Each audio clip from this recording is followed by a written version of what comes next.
नमस्कार दोस्तों, स्वागत है उजेंद्र क्लासेस पर। दोस्तों आज की वीडियो में हम बिलियन जो अपना अध्याय है इसका हम टोटल ऑब्जेक्टिव 35 करने वाले हैं दोस्तों, जो कि काफ़ी महत्वपूर्ण है एग्जाम की दृष्टि से। ठीक है, तो दोस्तों देखेंगे आज कैसे इससे प्रश्न पूछा जाता है इस वीडियो में, तो बने रहिएगा शुरू से अंत तक। दोस्तों टोटल हम लोग 35 करेंगे और आप प्रथम एकक का नहीं देखे हैं, एकक यानी ठोस अवस्था का ऑब्जेक्टिव आप देखना चाहते हैं तो इस चैनल के प्लेलिस्ट में जाइएगा, वहाँ पे आपको मिल जाएगा। और यह सेकेंड जो अपना अध्याय है इसका करने वाले हैं ऑब्जेक्टिव। तो चलिए शुरू करते हैं। और दोस्तों काफ़ी महत्वपूर्ण है ये जो वीडियो है, काफ़ी महत्वपूर्ण है क्योंकि इसमें 35 बहुत ही महत्वपूर्ण प्रश्न करेंगे। तो चलिए शुरू करते हैं दोस्तों, शुरू से अंत तक दोस्तों जरूर देखिएगा क्योंकि दोस्तों इसमें जो प्रश्न है काफ़ी इंपॉर्टेंट है। ठीक है, तो देखिए दोस्तों अपना पहला प्रश्न क्या है। देखिए दोस्तों अपना पहला प्रश्न है, निम्नलिखित में से कौन सी इकाई विलयन की सांद्रता का वाष्प दाब से संबंध बताने के लिए दोस्तों यहाँ से कट रहा है। देखिए कह रहा है कि बताने के लिए उपयोगी है, तो आपको बताना है कि कौन सी इकाई है जो सांद्रता का वाष्प दाब से संबंध बताने के लिए उपयोगी है। तो दोस्तों वो है अपना मोल अंश, जो कि आपको ऑप्शन नंबर ए में दिया हुआ है, तो यही इसका राइट आंसर हो जाएगा, ऑप्शन नंबर ए। ठीक है, और जो अपना सेकंड प्रश्न है दोस्तों इसको देखिए क्या है। ये है दोस्तों, कक्ष ताप पर शर्करा को जल में घोलने पर विलयन छूने से ठंडा लगता है। निम्नलिखित में से किस स्थिति में शर्करा की विलीनता सर्वाधिक तेजी से होगी।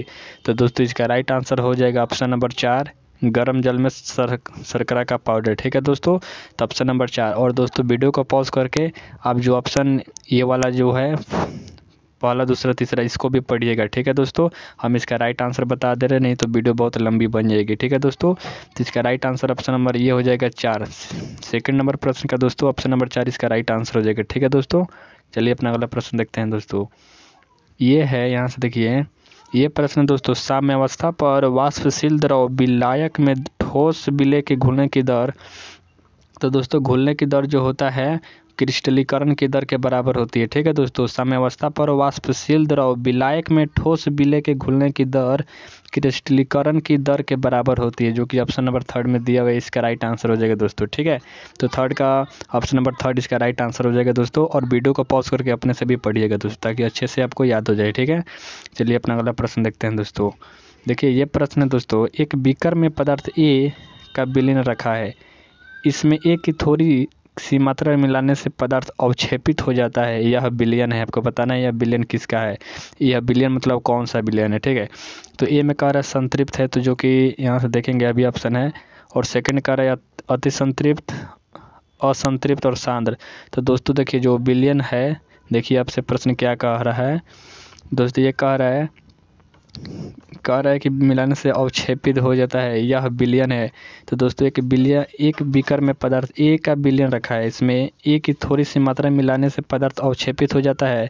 तो दोस्तों ये जो विलयन हो जाएगा अवक्षेपित होने के बाद वह हो जाएगा अति संतृप्त दोस्तों। ठीक है, जो कि ऑप्शन नंबर 2 में दिया हुआ है। ठीक है दोस्तों, तो इसका राइट आंसर हो जाएगा ऑप्शन नंबर 2, अति संतृप्त। ठीक है, और 5 नंबर देखिए दोस्तों प्रश्न क्या है अपना।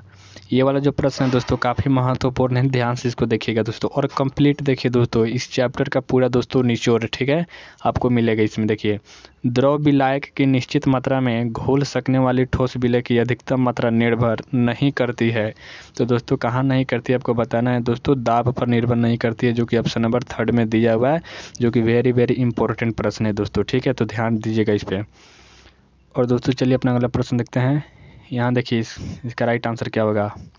प्रश्न है दोस्तों, ऊंचाई पर रहने वाले व्यक्तियों के ऊतकों एवं रक्त में ऑक्सीजन की कम मात्रा का कारण डैश होता है। तो दोस्तों ऊंचाई पर रहने वाले व्यक्तियों के ऊतकों में रक्त का ऑक्सीजन की कम सांद्रता का कारण क्या होता है दोस्तों, तो इसका कारण होता है कम वायुमंडलीय दाब दोस्तों। ठीक है, कम वायुमंडलीय दाब, जो कि ऑप्शन नंबर 2 में दिया हुआ है, तो इसका राइट आंसर ऑप्शन नंबर 2 हो जाएगा। और दोस्तों आप वीडियो को पॉज करके अपने से भी पढ़िएगा दोस्तों। ठीक है, देखिए अगला प्रश्न दोस्तों क्या है। ये है हाइड्रोजन अबंधन का टूटना। हाइड्रोजन अबंधन का बनना, टूटना और मजबूती को दृष्टिगत रखते हुए अनुमान लगाइए कि निम्नलिखित मिश्रणों में से कौन सा राउल्ट के नियम से धनात्मक विचलन दर्शाएगा। ठीक है, तो देखिए ये कह रहा है मेथनॉल और एसीटोन, क्लोरोफॉर्म और एसीटोन, नाइट्रिक अम्ल और जल, और फिनॉल और एनिलीन। तो दोस्तों इसका राइट आंसर हो जाएगा जो अपना ये हो जाएगा मेथनॉल और एसीटोन, जो कि ऑप्शन नंबर ए में है दोस्तों। तो इसका राइट आंसर यही हो जाएगा। देखिए प्रश्न क्या करा, आपसे पढ़ते हैं इसको। ये है, हाइड्रोजन आबंधन का बनना, टूटना और मजबूती को दृष्टिगत रखते हुए अनुमान लगाना है कि निम्नलिखित में से कौन से मिश्रण कौन सा राउल्ट के नियम का धनात्मक विचलन दर्शाएगा। तो दोस्तों यही धनात्मक विचलन दर्शाएगा मेथनॉल और एसीटोन। ठीक है, ऑप्शन नंबर फर्स्ट बिल्कुल राइट आंसर हो जाएगा। ठीक है, तो चलिए अपना अगला प्रश्न देखते हैं दोस्तों। आप अपने से जरूर पढ़िएगा दोस्तों। ठीक है, देखिए ये प्रश्न 8 नंबर, अनुसंख्यक गुणधर्म डैश पर निर्भर करते हैं। तो दोस्तों अनुसंख्यक गुणधर्म किस पर निर्भर करते हैं दोस्तों? तो बिलियन में विलय की कणों की संख्या पर दोस्तों। ठीक है, ऑप्शन नंबर 2 बिल्कुल राइट आंसर हो जाएगा, 8 का ऑप्शन नंबर 2। ठीक है दोस्तों, और चलिए अपना अगला प्रश्न देखते हैं दोस्तों। ये देखिए क्या है, ये है दोस्तों 9 नंबर, निम्नलिखित में से किस जलीय विलयन का क्वथनांक उच्चतम होना चाहिए। तो आपको बताना है। ये कह रहा है 1 molar NaOH, 1 molar Na2SO4, 1 molar NH4NO3 और 1 मोलर KNO3। तो दोस्तों बताना है कि इसमें से किसका उच्चतम क्वथनांक होना चाहिए दोस्तों। ठीक है, तो इसका जो उच्चतम क्वथनांक होगा दोस्तों ये हो जाएगा Na2SO4। ठीक है, 1 मोलर, इसका ये हो जाएगा राइट आंसर, 9 का ऑप्शन नंबर 2। ठीक है, 1 मोलर Na2SO4 का दोस्तों जो क्वथनांक होगा वो उच्चतम होगा। तो सेकंड बिल्कुल राइट आंसर हो जाएगा 9 का। चलिए अपना अगला प्रश्न देखते हैं दोस्तों। ये है दोस्तों, क्वथनांक उन्नयन स्थिरांक की इकाई क्या है, आपको बताना है।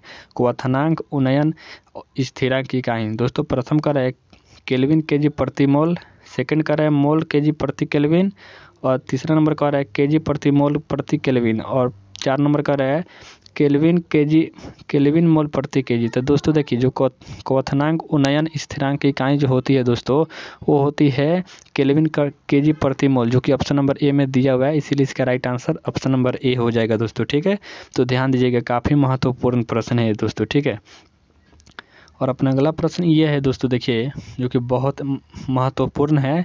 कर है 0.01 मोलर ग्लूकोज बिलियन की तुलना में 0.01 मोलर MgCl2 बिलियन के हिमांक में अवनमन डैश होगा।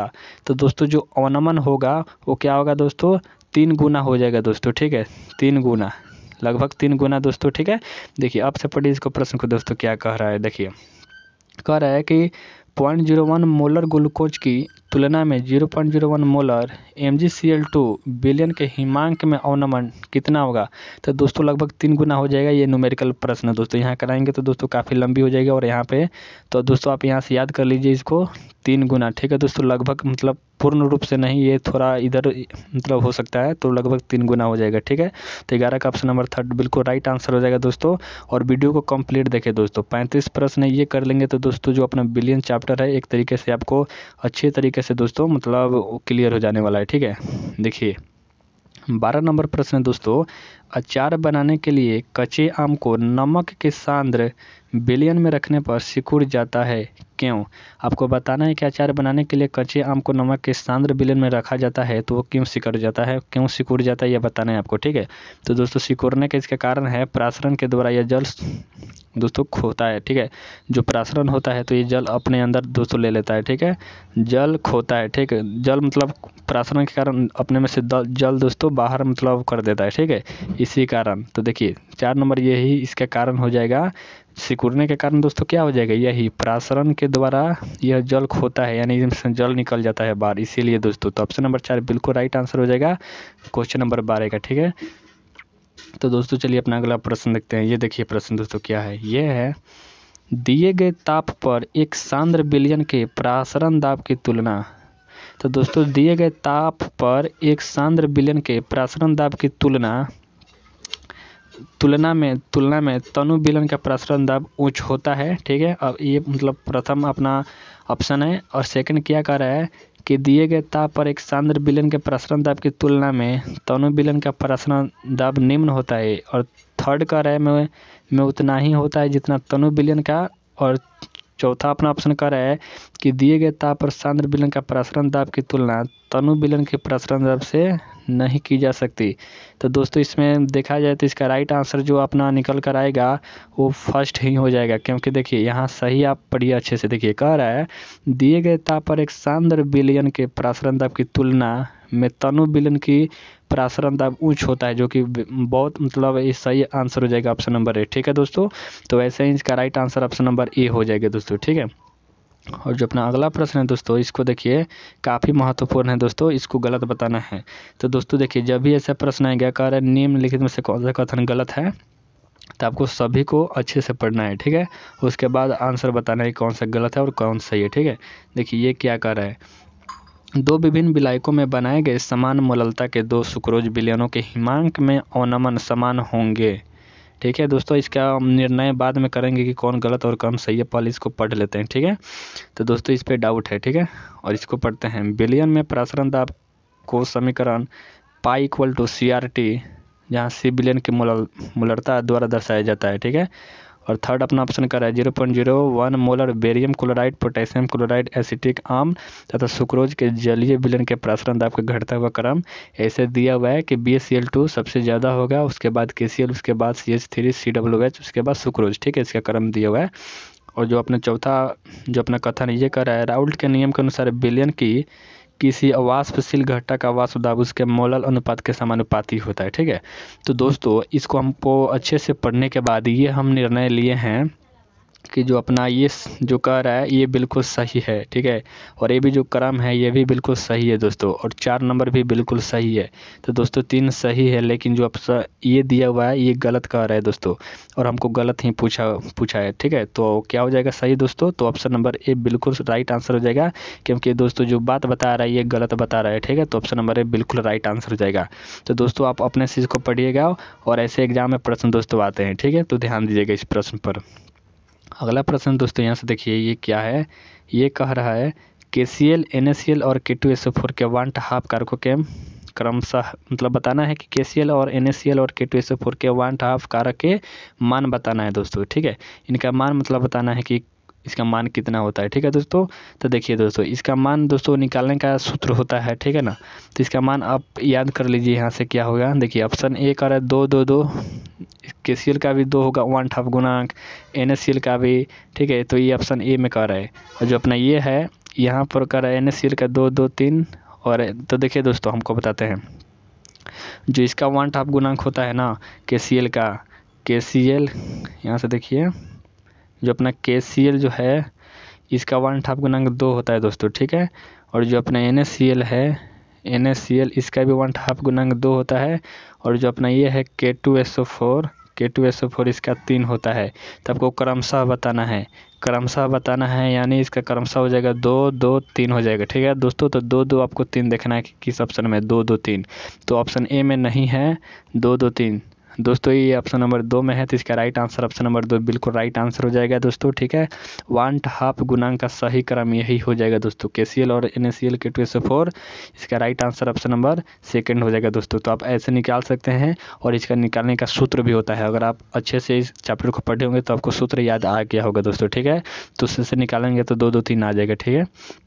चलिए अपना अगला प्रश्न देखते हैं दोस्तों। ये देखिए काफ़ी महत्वपूर्ण प्रश्न है, ऐसे ही ऊपर देखे थे, तो इसको भी दोस्तों क्या करना पड़ेगा, चारों ऑप्शन को पढ़ना पड़ेगा। तो देखिए ऑप्शन ये पढ़ रहे हैं कि क्या होगा इसका राइट आंसर, करेक्ट कथन आपको बताना है कौन सा गलत है, ठीक है ना। तो देखिए वायुमंडलीय दाब तथा प्रसरण दाब की इकाइयाँ समान होती है दोस्तों, हम बाद में निर्णय करेंगे कौन गलत है और कौन सही है, ठीक है दोस्तों। तो देखिए ये तो मतलब सही ही है। और सेकंड क्या कर रहा है, प्रतिलोम प्रसरण में विलायक के अणु अर्धपरिगम्य झिल्ली से निकलकर विलेय की कम सांद्रता वाले क्षेत्र से उच्च सांद्रता वाले क्षेत्र की ओर गमन करते हैं दोस्तों। मतलब यही लग रहा है, यहाँ से देखिए इसको मोलल अवनमन स्थिरांक का मान विलयन की प्रकृति पर निर्भर करता है। और चौथा अपना कथन है वो कह रहा है वाष्प दाब का अपेक्षिक अवनमन की विमाहीन राशि होती है। तो दोस्तों देखिए जो अपना ये कथन है बिल्कुल सही है कि प्रसरण दाब की इकाइयाँ समान होती है, वायुमंडलीय दाब और प्रसरण दाब, ठीक है, ये सही है। और मोलल अवनमन स्थिरांक का मान विलयन की प्रकृति पर निर्भर करता है, ये भी सही है, ठीक है दोस्तों। और वाष्प दाब का अपेक्षिक अवनमन की विमाहीन राशि, ये भी सही है। तो दोस्तों गलत कौन है, ऑप्शन नंबर 2 हो जाएगी इसका बिल्कुल राइट आंसर दोस्तों, ठीक है, क्योंकि ये गलत दोस्तों है, ठीक है। तो गलत है तो ये सही हो जाएगा इसका राइट आंसर ऑप्शन नंबर 2, ठीक है। तो आप वीडियो को पॉज करके अपने से जरूर पढ़िएगा दोस्तों, ठीक है, क्योंकि जब तक आप नहीं पढ़ेंगे तब तक समझ में नहीं आएगा दोस्तों, ठीक है। ये देखिए दोस्तों प्रश्न ये प्रश्न है दोस्तों, हेनरी स्थिरांक के एच का मान, हेनरी स्थिरांक के एच का मान दोस्तों और बताना है। ऑप्शन ए कर है ताप बढ़ाने पर बढ़ता है, यानी कि हेनरी स्थिरांक के एच जो होता है वो ताप बढ़ाने पर बढ़ता है, ताप बढ़ाने पर कम होता है, स्थिर रहता है, या पहले बढ़ता है या फिर घटता है। तो दोस्तों देखिए, जो हेनरी स्थिरांक होता है ताप बढ़ाने पर बढ़ता है, ठीक है। तो ऑप्शन नंबर ए में दिया हुआ है, तो इसका right answer option number A हो जाएगा, 17 का ऑप्शन नंबर ए, ठीक है। और अपना अगला प्रश्न दोस्तों, इसको देखिए जो कि काफ़ी महत्वपूर्ण है, ठीक है, ध्यान से इसको देखिएगा। हेनरी स्थिरांक के एच का मान, हेनरी स्थिरांक के एच का मान उच्च विलेयता वाली गैसों के लिए अधिक होती है, ठीक है दोस्तों। और सेकंड है, निम्न विलेयता वाली गैसों के लिए अधिकतम होता है और सभी गैसों के लिए स्थिर होता है और गैसों की विलेयता से संबंधित नहीं होता है। तो दोस्तों देखिए, जो अपना हेनरी स्थिरांक के एच का जो मान होता है कि एच का मान वह निम्न विलेयता वाली गैसों के लिए अधिक होता है, ठीक है। तो ऑप्शन नंबर 2 बिल्कुल राइट आंसर हो जाएगा दोस्तों, ठीक है। और दोस्तों आप इसे जांच भी पाए होंगे कि हम कितने आप कितने अच्छे से इस चैप्टर को पढ़ पाए हैं, ठीक है। अगर अच्छे से पढ़ेंगे तो समझ में आ जाएगा, ठीक है दोस्तों। तो ऑप्शन नंबर सेकंड बिल्कुल राइट आंसर हो जाएगा 18 का, ठीक है। और जो अपना अगला है ये डायग्राम वाला है, तो इसको अच्छे से देखिएगा दोस्तों, ठीक है। यहाँ से देखिए इसको अच्छे से देखिए दोस्तों, क्या है देखिए ये प्रश्न है दोस्तों। यहाँ से देखिए इसको और छोटा करना पड़ेगा। देखिए दोस्तों ये प्रश्न है, प्रश्न कह रहा है दोस्तों चित्र में, ये जो चित्र है दोस्तों इसमें देखना है आपको, ठीक है। तो देखिए इसमें देखिए क्या कर रहा है कि चित्र को देखकर सही विकल्प को चुनना है। देखिए अपना पहला जो विकल्प है ये है, यदि पिस्टन बी पर प्रसरण दाब से कम दाब लगाया जाए तो जल भाग ए से भाग बी की ओर जाएगा। देखिए दोस्तों जो अपना पिस्टन बी है, पिस्टन ए है ये और पिस्टन बी है, तो ये कह रहा है कि पिस्टन पर प्रसरण दाब से कम दाब लगाया जाए, यानी इस पर प्रसरण दाब से कम दाब लगाया जाए तो जल का भाग ए से बी की ओर जाएगा, ठीक है दोस्तों। ये मतलब अपना विकल्प पहला कह रहा है, ठीक है दोस्तों। और सेकंड जो अपना कह रहा है ये दोस्तों गलत मतलब हो जाएगा, ठीक है ना, ये वैसा नहीं होगा, अगर ऐसा है तो ये गलत है, ठीक है। इसको देखते हैं, यदि पिस्टन बी पर परासरण दाब से अधिक दाब, यानी जो अपना ये पिस्टन है इस पर परासरण दाब से अधिक दाब लगाया जाए तो जल का भाग बी से ए की ओर चला जाएगा दोस्तों। ये मतलब ये सही है, ठीक है ना, तो ये सही है, इसको सही रहने दिया जाए। और थर्ड वाला जो क्या कह रहा है कि यदि पिस्टन बी पर परासरण दाब से बराबर दाब लगाया जाए, यानी जो इस पे है परासरण दाब के बराबर अगर दाब लगाया जाए तो जल भाग बी से ए की ओर जाएगा। दोस्तों ऐसा नहीं होगा, ठीक है, तो ये भी गलत है। और 4 नंबर क्या है, यदि पिस्टन ए पर परासरण दाब के बराबर दाब लगाया जाए, यदि ए पर कह रहा है कि परासरण दाब के मतलब कि बराबर दाब लगाया जाए तो जल का भाग ए से बी की ओर जाएगा इधर सीधा, जो कि ये भी नहीं होगा दोस्तों। तो इसका राइट कथन क्या हो जाएगा दोस्तों, ऑप्शन नंबर 2, ठीक है दोस्तों। ऑप्शन नंबर 2 बिल्कुल राइट आंसर हो जाएगा।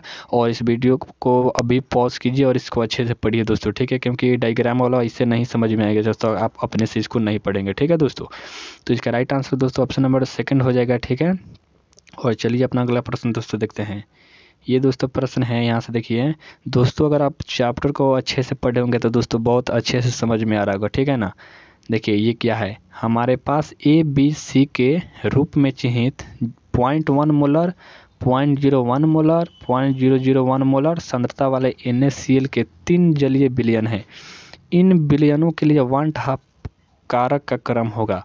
आपको बताना है कि 0.1 जो मोलर है इसका 1/2, ठीक है, 0.01 मोलर इसका 1/2 क्या होगा दोस्तों, ठीक है।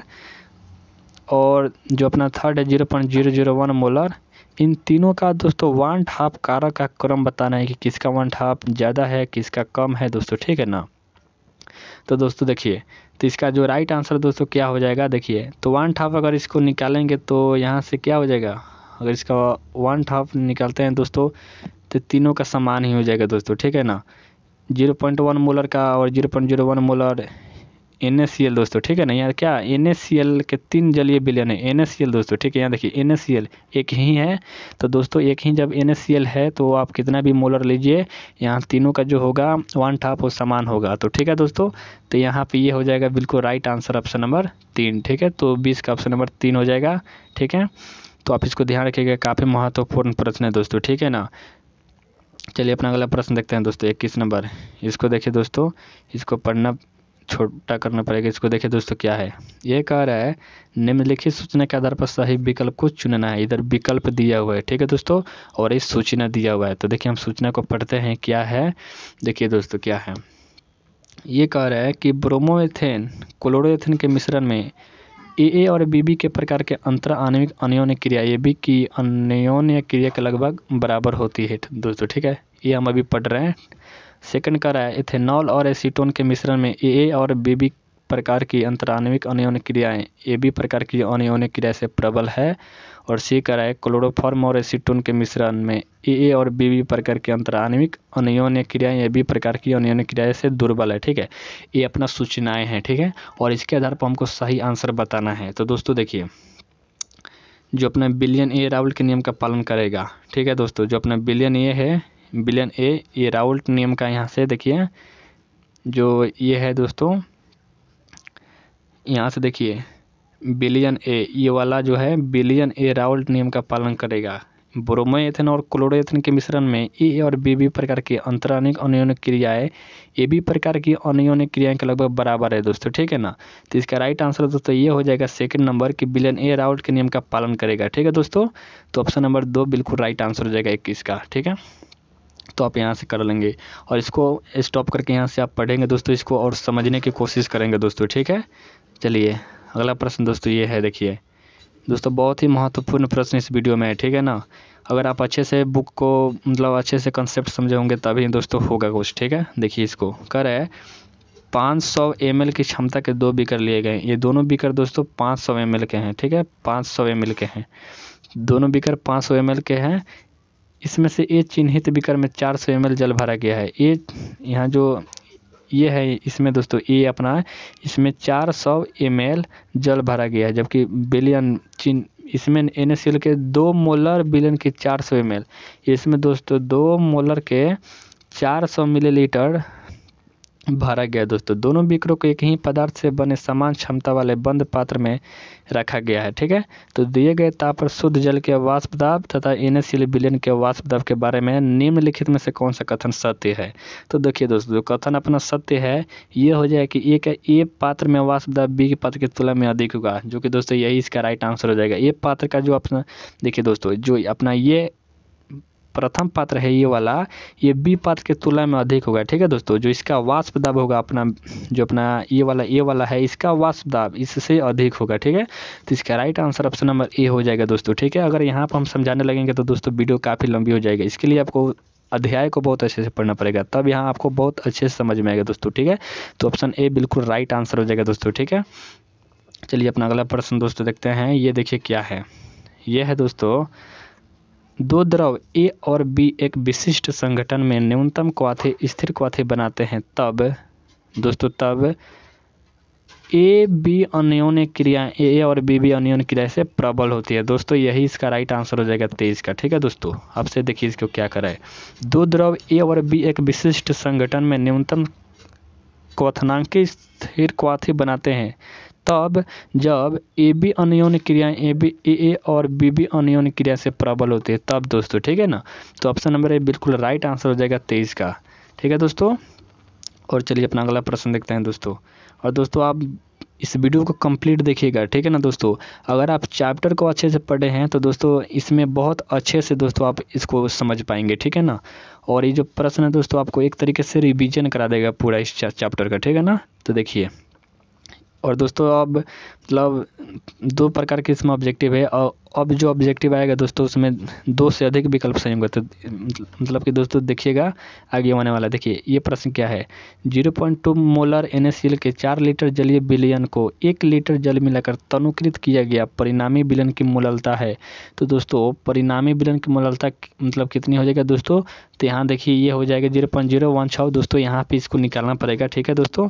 यही हो जाएगा इसका राइट आंसर दोस्तों, ठीक है, 0.016 जो कि ऑप्शन नंबर 4 में दिया हुआ है। तो इसका राइट आंसर ऑप्शन नंबर ये हो जाएगा, और आप दोस्तों इसको निकाल लेंगे, ठीक है। तो हम इसका आंसर बता दिए, ठीक है, ऑप्शन नंबर 4 इसका बिल्कुल राइट आंसर हो जाएगा 24 नंबर प्रश्न का, ठीक है। और ये देखिए दोस्तों प्रश्न जो कि काफ़ी महत्वपूर्ण है, आपको सूचना के आधार पर सही क्रम बताना है। सूचना दिया हुआ है कि मेथेनॉल में एसीटोन मिलाने वाले एथेनॉल, देखिए आपसे देखिए इसको कह रहा है कि मेथेनॉल में एसीटोन मिलाने पर मेथेनॉल अणुओं के मध्य उपस्थित कुछ हाइड्रोजन अबंध टूट जाते हैं। तो दोस्तों टूट जाते हैं। एक विशिष्ट संगठन में मेथेनॉल एसीटोन मिश्रण न्यूनतम न्यूनतम क्वाथी स्थिर क्वाथी बनाएगा और राउल्ट के नियम से धनात्मक विचलन दर्शाएगा। ठीक है दोस्तों, ये अपना सूचना 1 है। ठीक है दोस्तों, सेकंड सूचना को पढ़िए। कह रहा है एक विशिष्ट संगठन में मेथेनॉल एसीटोन मिश्रण अधिकतम क्वथनांकीय स्थिर क्वाथी बनाएगा और राउल्ट के नियम से धनात्मक विचलन दर्शाएगा। ठीक है दोस्तों, आपको सही सूचना बताना है। और थर्ड कह रहा है एक विशिष्ट संगठन में मेथेनॉल एसीटोन मिश्रण न्यूनतम क्वथनांकीय स्थिर क्वाथी बनाएगा और राउल्ट के नियम से ऋणात्मक विचलन दर्शाएगा दोस्तों। ठीक है, और जो अपना चौथा ये कह रहा है एक विशिष्ट संगठन में मेथेनॉल एसीटोन मिश्रण अधिकतम क्वथनांकीय स्थिर क्वाथी बनाएगा और राउल्ट के नियम को ऋणात्मक विचलन दर्शाएगा। तो दोस्तों हम टोटल पढ़ने के बाद ये निष्कर्ष निकाले हैं कि जो अपना सही इसमें जो कह रहा है सही ये कह रहा है कि एक विशिष्ट संगठन में मेथेनॉल एसीटोन मिश्रण अधिकतम क्वथनांकीय स्थिर क्वाथी बनाएगा और राउल्ट के नियम से धनात्मक विचलन दर्शाएगा। तो दोस्तों इसका राइट आंसर ऑप्शन नंबर 2 हो जाएगा। और दोस्तों इस वीडियो को यहीं पर पॉज कीजिए और अपने से पढ़िए दोस्तों। ठीक है, चलिए अपना अगला प्रश्न दोस्तों देखते हैं। ये देखिए दोस्तों प्रश्न है, ये प्रश्न है दोस्तों आर्गन, कार्बन डाइऑक्साइड और HCHO और CH4 मीथेन के लिए KH का मान दिया हुआ है दोस्तों। हेनरी स्थिरांक का मान दिया हुआ है, इतना दिया हुआ है। ठीक है दोस्तों, KH का मान। तो इन गैसों के बढ़ती हुई विलीयता का सही क्रम बताना है। दोस्तों देखिए आर्गन मतलब इनका सबका KH दे दिया है। ठीक है ना, यहाँ हेनरी स्थिरांक का मान दे दिया है इन सब का। ठीक है, और आपको इनके विलीयता के क्रम में व्यवस्थित करना है। ठीक है, तो देखिए इसका सही विलीयता क्रम क्या हो जाएगा दोस्तों। तो देखिए सबसे ज़्यादा जो विलीयता होगा दोस्तों वो होगा इसका HCHO का, HCHO का सबसे ज़्यादा होगा। ठीक है दोस्तों, उसके बाद मीथेन का होगा यानी CH4 का होगा, उसके बाद कार्बन डाइऑक्साइड का होगा, उसके बाद आर्गन का होगा। तो दोस्तों ये देखिए सबसे ज़्यादा मतलब इसका होगा, उसके बाद मीथेन। तो सबसे ज़्यादा वाला दोस्तों कहाँ है देखिए, तो यहाँ पे दोस्तों पहले यहाँ छोटा वाला दिया है, तो इधर से फिर देखते हैं तो आपको यहाँ पे मिल जाएगा दोस्तों। ठीक है, तो ऑप्शन थर्ड बिल्कुल राइट आंसर हो जाएगा दोस्तों। ठीक है, तो 26 नंबर प्रश्न का ऑप्शन नंबर 3 बिल्कुल राइट आंसर हो जाएगा। तो आप यहाँ से देख सकते हैं दोस्तों। ठीक है, तो दोस्तों आई होप ये आपको समझ में आ गया होगा, नहीं तो आप बुक को अच्छे से दोस्तों नहीं पढ़े होंगे तब नहीं समझ में आया। ठीक है ना, तो ऑप्शन नंबर 3 बिल्कुल राइट आंसर हो जाएगा 26 का। ठीक है दोस्तों, और जब अपना ये प्रश्न आ गया दोस्तों, इसमें जो है 2 से दोस्तों अधिक प्रश्न विकल्प इसमें सही हैं दोस्तों। ठीक है, यानी कि 2 से अधिक इसमें सही हैं, तो आपको बताना है कि कौन कौन से ऑप्शन सही हैं दोस्तों। एक नहीं दोस्तों, इसमें 2 या 2 से अधिक भी आंसर हो सकते हैं दोस्तों। ठीक है, तो ध्यान दीजिएगा इस पे। देखिए प्रश्न क्या है दोस्तों, इसको और जूम करते हैं। देखिए यहाँ से ये है दोस्तों, द्रव विलाय के निश्चित आयतन में गैसीय विलय की विलेयता को निम्नलिखित में से कौन से कारक प्रभावित करते हैं। कौन से कारक प्रभावित करते हैं, और कारक 1 है विलय की प्रकृति, ताप, दाब। तो दोस्तों बताना है इसका राइट आंसर क्या हो जाएगा दोस्तों। ठीक है, तो दोस्तों देखिए जो इसका राइट आंसर होगा दोस्तों ये हो जाएगा विलय की प्रकृति और ताप। ठीक है, क और ख, यानी कि जो ऑप्शन नंबर सेकंड में दिया हुआ है। तो दोस्तों ये जो है ना अपना विलय की प्रकृति और ताप, यही दोस्तों द्रव विलय के निश्चित आयतन में गैसीय विलय की विलेयता को प्रभावित करते हैं दोस्तों। यही विलय की प्रकृति और ताप, जो कि ऑप्शन नंबर सेकंड इसका राइट आंसर हो जाएगा।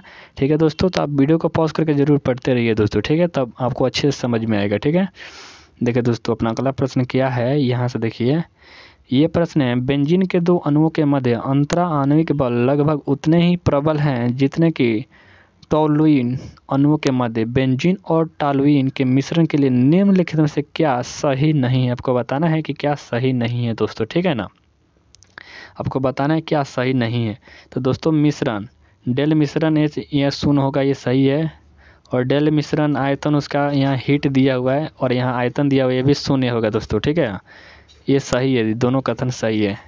यह न्यूनतम, यहाँ से देखिए दोस्तों, यहाँ से जो होगा, रुकिए दोस्तों, यहाँ पे क्या हो जाएगा और यहाँ पर दोस्तों ये भी देखिए दोस्तों, यहाँ पे जो होगा ना ये तो होगा ही, और यहाँ दाब भी हो जाएगा दोस्तों। ठीक है ना, यहाँ दाब भी हो जाएगा दोस्तों। ठीक है, तो आप यहाँ से इसको ऐड कर लेंगे। यहाँ पे अगर ग दिया रहता तो यहाँ हो जाता, क्योंकि ये तीनों दोस्तों प्रभावित करेंगे। ठीक है दोस्तों, विलय की प्रकृति, ताप, दाब, तो यहाँ अगर यहाँ ग हो जाएगा तो राइट आंसर हो जाएगा। ठीक है दोस्तों, चलिए अपना अगला देखते हैं प्रश्न दोस्तों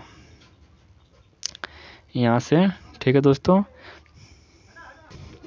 तो दोस्तों देखिए इसका राइट आंसर क्या हो जाएगा। तो दोस्तों ये तो सही है, ये भी सही है, और थर्ड को देखिए, न्यूनतम क्वथनांकीय स्थिर क्वाथी बनाएंगे और यह आदर्श बिलियन नहीं बनाएगी। दोस्तों देखिए, यही इसका राइट आंसर हो जाएगा। 2 और 3 और 4 इसका राइट आंसर हो जाएगा दोस्तों। ठीक है, आप यहाँ पे पढ़ेंगे इसको, इसका राइट आंसर ये दोनों होगा, थर्ड और फोर्थ। ठीक है दोस्तों, और अपना अगला प्रश्न दोस्तों देखते हैं। ठीक है दोस्तों, यहाँ से इसको देखिए दोस्तों, एक तरीके से आपको जो अपना बिलियन अध्याय है एक तरीके से रिवाइज हो जाएगा। ठीक है ना, देखिए ये ऑब्जेक्टिव करने के बाद, वाष्प दाब में अपेक्षिक अनुमान एक अनुसंख्यक गुणधर्म है, क्योंकि आपको बताना है कि एक अनुसंख्यक गुणधर्म क्यों है। तो दोस्तों हम यहाँ पे इसका राइट आंसर ही बता देना है। ठीक है, क्योंकि वीडियो काफ़ी लंबी हो जाएगी। ठीक है, और आप ऐसा मतलब इसको पॉज करके आप जरूर पढ़िएगा दोस्तों। ठीक है ना, तो दोस्तों देखिए, वाष्प दाब में अपेक्षिक अनुमान एक अनुसंख्यक गुणधर्म है। अनुसंख्यक गुणधर्म होने के इसका कारण है, यह विद्युत अनपघट्य विलेय की विलयन में सांद्रता पर निर्भर करता है, इसीलिए तथा विलेय अणु की प्रकृति पर निर्भर नहीं करता दोस्तों। इसीलिए दोस्तों आपेक्षिक अनुमान एक अनुसंख्यक गुणधर्म है। और जो दूसरा कारण है ये है कि यह विद्युत अपघट्य की सांद्रता पर निर्भर करता है तथा विलेय अणु की प्रकृति पर निर्भर नहीं करता है। तो दोस्तों यही 2 कारक है, ऑप्शन ए ऑप्शन 2 इसका राइट आंसर हो जाएगा दोस्तों। ठीक है, 29 का ये हो जाएगा। ठीक है, और अपने जो अगला प्रश्न है दोस्तों देखिए, हम बताए ऐसा प्रश्न भी आया था ऊपर, आपको बताना है 1/2 कारक आई किस किस व्यंजन द्वारा दिया जाता है, यानी आपको सूत्र बताना है 1/2 गुणांक का। ठीक है दोस्तों, तो इसका सूत्र क्या हो जाएगा दोस्तों, तो दोस्तों सामान्य मूलर द्रव्यमान और असामान्य मूलर द्रव्यमान ये भी होता है, असामान्य मूलर द्रव्यमान और सामान्य ये नहीं होता है, प्रेक्षित अनुसंख्यक गुणधर्म और परिकलित ये तो सूत्र ही है दोस्तों, तो ये हो जाएगा। और परिकलित अनुसंख्यक गुणधर्म प्रेक्षित ये नहीं है, यानी कि दोस्तों आपको ये इसका राइट आंसर हो जाएगा ये और ये। ठीक है दोस्तों, तो 1/2 कारक आई किस किस व्यंजन द्वारा प्राप्त किया जाता है, तो सामान्य मूलर द्रव्यमान और असामान्य मूलर द्रव्यमान, और ये प्रेक्षित अनुसंख्यक गुणधर्म परिकलित अनुसंख्यक, ये इसका राइट आंसर हो जाएगा 1 और 3। 30 का ऑप्शन नंबर ये हो जाएगा। और जो अपना अगला प्रश्न है दोस्तों देखिए, जो कि काफ़ी महत्वपूर्ण है दोस्तों। ठीक है ना, देखिए ये क्या है दोस्तों, 31। ठीक है, समप्रासरणी विलयन में डैश समान होना चाहिए, यानी कि समप्रासरणी विलयन में दोस्तों क्या समान होना चाहिए, तो दोस्तों क्वथनांक में और हिमांक में ये दोनों समान होना चाहिए, जो कि ऑप्शन नंबर 3 और 4 बिल्कुल राइट आंसर हो जाएगा दोस्तों। ठीक है दोस्तों, ये होगा घनत्व होगा दोस्तों। यहाँ से देखिए, जो अपना समप्रासरणी विलयन होता है उसमें समान क्या होगा, घनत्व और क्वथनांक मोनियन। ठीक है, 2 और 3 हो जाएगा दोस्तों। ठीक है, यही दोस्तों समान होना चाहिए। ठीक है, समप्रासरण विलयन में, तो इसका राइट आंसर दोस्तों 2 और 3 हो जाएगा। ठीक है, ध्यान दीजिएगा इस प्रश्न पर। ठीक है, और दोस्तों देखिए अपना ये प्रश्न है, इसको दोस्तों देखिए, दोस्तों आप इसको कंप्लीट देख लेंगे, आप अध्याय को बहुत अच्छे तरीके से पढ़ें और फिर इसको देख लेते हैं दोस्तों, तो आपको रिवाइज हो जाएगा, क्योंकि इसमें दोस्तों दोस्तों जो अध्याय में इसका अंदर का जो प्रश्न है वो है इसमें। ठीक है दोस्तों, देखिए निम्नलिखित में से कौन से द्विअंगी मिश्रण में द्विअंगी मिश्रणों का संगठन द्रव और वाष्प प्रावस्था में समान होंगे। आपको बताना है कि निम्नलिखित में से कौन से द्विअंगी मिश्रणों का संगठन द्रव और वाष्प प्रावस्था में समान होंगे दोस्तों। ठीक है ना, तो देखिए जो होगा जल और नाइट्रिक अम्ल और जल एथेनॉल, इनका दोस्तों देखिए ये वाला और ये वाला, इन दोनों का दोस्तों जो मिश्रण का संगठन होगा वो द्रव और वाष्प अवस्था में समान होगा। ठीक है दोस्तों, तो इसका राइट आंसर 2 और 3 हो जाएगा। आप देख सकते हैं जल नाइट्रिक अम्ल और जल और एथेनॉल, इन दोनों का दोस्तों संगठन। ठीक है, तो इसका राइट आंसर हो जाएगा दोस्तों 2 और 3। ठीक है, 32 का। और देखिए दोस्तों अपना 33 नंबर प्रश्न क्या है, जो कि दोस्तों काफ़ी महत्वपूर्ण, ध्यान दीजिएगा इस पर अच्छे से। समप्रासरी विलयनों में डैश, तो दोस्तों समप्रासरी विलयनों में दोस्तों क्या, तो दोस्तों प्रसारण दाब समान होता है, और विलेय और विलायक वही हो भी सकते हैं और नहीं भी। ठीक है ना दोस्तों, देखिए अब से पढ़िए, समप्रासरी विलयनों में प्रसारण दाब समान होता है। ठीक है, और विलेय और विलायक वही हो भी सकते हैं और नहीं भी हो सकते हैं, तो इसका राइट आंसर ये भी 2 और 3 हो जाएगा दोस्तों। ठीक है, तो ये इसका राइट आंसर हो जाएगा। और वीडियो को दोस्तों पॉज करके आप पढ़ते रहिएगा। ठीक है, आपका समय दोस्तों नष्ट ना हो, इसलिए हम इसका राइट आंसर नहीं बता दे रहे हैं। ठीक है, देखिए यहाँ पे हो जाएगा, इसको और छोटा करना पड़ेगा। देखिए दोस्तों आपको दिखाई दे रहा होगा, देखिए क्या करा, एक द्विअंगी आदर्श विलयन कुल वाष्पता में परिवर्तन या विलयन के संगठन के मध्य कौन से वक्र सही, आपको बताना है कौन सा ग्राफ सही है दोस्तों। ठीक है ना, तो देखिए दोस्तों यहाँ पे एक क्या है कि यहाँ पे देखिए ये इससे बढ़ रहा है तो एक ऐसा भी होना चाहिए दोस्तों, ठीक है। यहाँ कर्व नहीं होना चाहिए, ठीक है ना, कर्व नहीं होना चाहिए, यानी एक ऐसा और एक ऐसा भी हो सकता है दोस्तों, ठीक है। तो इसका राइट आंसर दोस्तों ये वाला और ये वाला बिल्कुल सही है, कर्व नहीं होगा दोस्तों, ठीक है ना। एक समान जाना चाहिए दोस्तों, एक समान, ठीक है ना। तो ये हो जाएगा, तो ये और ये बिल्कुल राइट आंसर हो जाएगा दोस्तों, ठीक है ना। ठीक है दोस्तों, अगर अध्याय अच्छे से पढ़ेंगे तो दोस्तों आपको अच्छा समझ में आ रहेगा, ठीक है ना, अच्छे से पढ़े होंगे तब।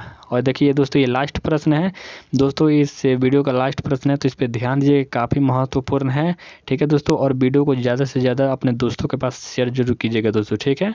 और अगले भी अध्याय का दोस्तों ऑब्जेक्टिव आएगा, और दोस्तों आप जानते हैं कि इस पे दोस्तों बहुत ही महत्वपूर्ण जीके के प्रश्न आते हैं। तो अगर आप जीके की तैयारी अच्छे से करना चाहते हैं तो इस चैनल को सब्सक्राइब जरूर कीजिएगा दोस्तों, ठीक है ना।